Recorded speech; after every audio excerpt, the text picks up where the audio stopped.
नमस्कार. मी कल्याण उत्तमराव कदम. पहिल्या मशीनवर सर्वात शेवटी 16 क्रमांकावर हे नाव तुम्हाला बीड मतदारसंघामध्ये सापडेल. चिन्ह आहे जेवणाचे ताट.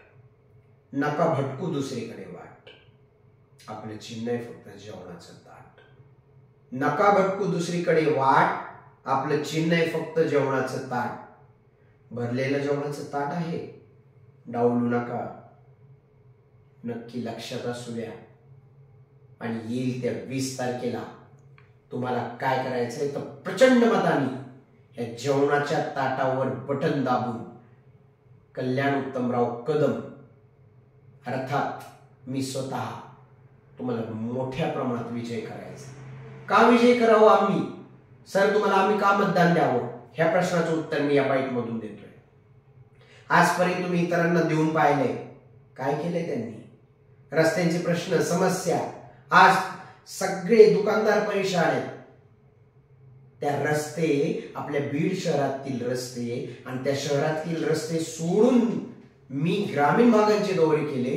6 महिने खाली झालेले रस्ते सुद्धा अगदी पायी चालणाऱ्या सुद्धा पाय एक खड्ड्यात जातो, एक वर येतोय, तो रक्कन तोंडावर पडतो का काय, अशी त्याची अवस्था झाली. गाड्या घोड्या तर त्या शॉक, पण त्या सगळ्या गोष्टी अवघड झाल्या.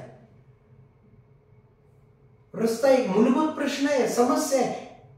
रस्त्याची समस्या आज इतकी वर्ष झाले स्वातंत्र्य मिळून तरी सुद्धा जर बीड मतदारसंघामध्ये आपल्याला भेडसावत असेल तर आपण आजपर्यंत केले काय? कारण आजपर्यंत आपण उच्च शिक्षित निर्व्यसनी उमेदवार आपल्या मतदारसंघासाठी कधी निवडला नव्हता, किंबहुना तसा उभारलाही नव्हता. यावेळी तुम्हाला संधी दिली आहे. त्या परमात्म्याने, त्या नियंत्याने त्याला बीड बदलायचंय. मी आधी सुद्धा एज्युकेशनल मध्ये एक ऍडव्हर्टाईज केलेली होती. एक भाजी मंडईमध्ये 2 जण इंग्लिश बोलतात, कंकालेश्वर मंदिरामध्ये 2 जण इंग्रजी बोलतात, एका चौकामध्ये 2 जण इंग्रजी बोलतात, बस स्टँड मध्ये 2 इंग्रजी बोलतात, आणि या सगळ्यांच्या क्लिप्स एकत्र करून सगळ्यात शेवटी म्हटलं बीड बदलतंय. म्हणजे हा एक संदेश दिला होता. तिथून पुढे अशा काही गोष्टी आल्या. आपल्याकडे मल्टिप्लेक्सेस आल्या, आपल्याकडे लहान मुलांच्या खेळण्याच्या शॉप्स ओपन व्हायला लागल्या. आपल्याकडे बऱ्याच गोष्टी ज्या डेव्हलप नव्हत्या त्या डेव्हलप व्हायला लागल्या. परंतु हे झालं व्यावसायिक. हे का व्हायला लागलं? कारण मी व्यावसायिक शिक्षण देतो, पर्सनॅलिटी डेव्हलपमेंटचं शिक्षण देतो, इंग्लिशचं शिक्षण देतो. तुम्हालाही माहिती आहे एकाच वर्गात सगळेच जण बसले तरी कलेक्टर होत नाही. परंतु मग जर प्रत्येकच जण माझा कलेक्टर नाही झाला तरी सुद्धा त्याला त्याचा उदरनिर्वाह कसा करता येईल याचं शिक्षणाचे कोर्स मी तयार केले. आणि या माध्यमातून कल्याणानंद क्लासेसच्या मी शिकवलं, अनेकांना घडवलं. अनेक आज गाव तिथं माझा प्रत्येक विद्यार्थी आहे. आणि मी जे फिरलोय या फिरण्यातून मला जाणवलं कितीतरी आदरातिथ्य त्यांच्या प्रत्येकाच्या घरी झालं, त्यांच्या संबंधितांच्या घरी झालं. आणि हे सगळं घडलं कशामुळं? तर प्रत्येकाला नवीन चेहरा पाहिजे, बदल प्रत्येकाला हवाय. तुम्हाला बदल हवाय का द्यावं? उच्च शिक्षित उमेदवार आहे, MA इंग्लिश आहे, कायद्याचं ज्ञान आहे, LLB आहे, मोठमोठे क्लास 1 ऑफिसर, अगदी सरळ सेवेपासून ते MPSC पर्यंत आणि UPSC पर्यंत आपले विद्यार्थी पोहोचले सक्सेस होऊन. म्हणून डिपार्टमेंट मध्ये ही आपली चांगली माणसं आहेत, जेणेकरून उद्या तुमच्या समस्यांना तोंड द्यायला आपले विद्यार्थी त्या डिपार्टमेंट मध्ये असल्यामुळं एक लोकप्रतिनिधी म्हणून आणि त्यांचा एक जुना सर म्हणून मी हक्कानं त्यांना काम सांगू शकतो आणि ते आदरानं काम करू शकतात. जिथे आदर येतो तिथे पैसा नसतो, आणि जिथे पैसा नाही तिथे कामाचा दर्जा सुधारतो. आणि तुम्हाला कामांचा दर्जा पाहिजे. 6 महिने खाली झालेले अगदी काठोड्याच्या तेव्हा रस्त्याचे हाल बघा.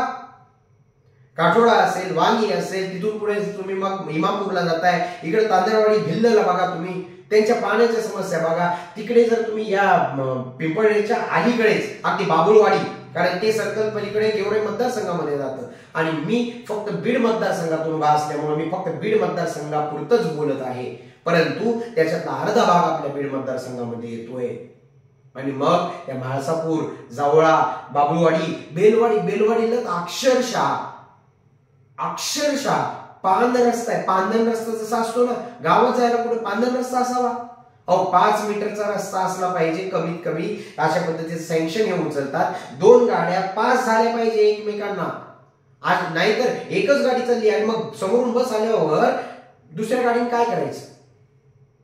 ऍक्सिडेंट्सचे प्रमाण होऊ नये म्हणून ग्रामीण भागांमध्ये जे 2 गाड्या पास होण्याचं जे प्रमाण दिलंय, मग त्यातलं एकच मग राहिलेला अर्ध ते कुठे जातं? विचार करा. या गोष्टी तुम्हाला माहित नाही, मला निवडून द्याल तर मतदारसंघामध्ये कुठं कुठं रस्ते येतात, हे कोणत्या नगरपालिकेच्या हद्दीत येतात, हे कोणाच्या जिल्हा परिषदच्या येतात आणि हे कोणाच्या आमदारकीच्या हद्दीत येतात, हे सगळं मी तुम्हाला समजावून सांगेल. अहो, मी हाडामासाचा सर आहे. तुम्हाला आजपर्यंत कोणताही राजकीय कशामुळे शिकवेल? कारण त्याला त्याच्या मागे चालवायचे, मला माग नाही चालवायचे, मला तुम्हाला सोबत घेऊन चालायचंय. आणि म्हणून तुम्ही मला निवडून द्या. तुम्हाला तुमच्या फायद्यासाठी मी सांगतोय, मला निवडून द्या, प्रचंड मतांनी निवडून द्या. भरलेलं जेवणाचं ताट घेऊन आलोय. आणि चिन्ह सुद्धा काय, विचार करा ना. जेवणाचं ताट आणलंय, कोणाला उपोषणाची गरज नाही. कोणाला कोणी म्हणत असं आमचं शोषण केलं गेलं, कोणी कोणा तुमचं शोषण करणार नाही. आम्ही करणार फक्त भरण पोषण. आणि तुम्हाला खरंच सांगतोय, तुम्ही बीड मतदारसंघामध्ये 31 उमेदवारांचं परीक्षण केल्यानंतर तुम्हाला आढळेल की 16 क्रमांकाचे कल्याण उत्तमराव कदम सर हेच आणि हेच त्या गोष्टीच्या, या पदाच्या, संविधानात्मक पदाला ते राबवण्याच्या लायकीचे आहेत, तुमच्यासाठी काम करणारे आहेत. आणि ही तळमळ जर तुम्हाला पोहोचली असेल तर 100% पुन्हा एकदा सांगतोय, 20 तारखेला जेवणाचं ताट पहिल्या मशीनवर सगळ्यात शेवटी. नका भटकू दुसरीकडे, तुमची वाट पाहत आहे. 20 तारखेला जेवणाचं ताट. प्रचंड मताने विजयी करा. धन्यवाद.